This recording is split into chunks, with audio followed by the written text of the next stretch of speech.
How to fix Uber account banned 2026. To fix a banned or deactivated Uber account, you must review your deactivation notice and submit a formal appeal with supporting evidence through the Uber's official review portal. First of all, identify the cause itself.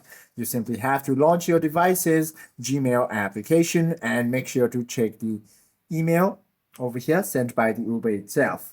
Then proceed to gather the objective evidence. If you have a dashcam video or audio recordings, make sure to add it, and also proceed to file official police reports or third-party mechanical repair receipts.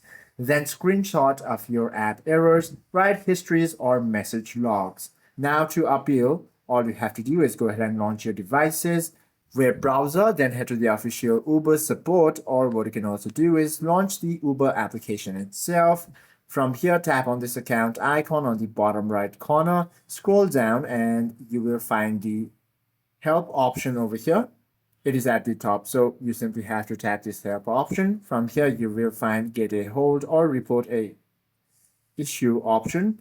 Once you tap any of these options, you can proceed to draft the message. Now you simply have to wait for a determination. Hope this video helps you out a lot. If you have any questions or queries, do comment down below.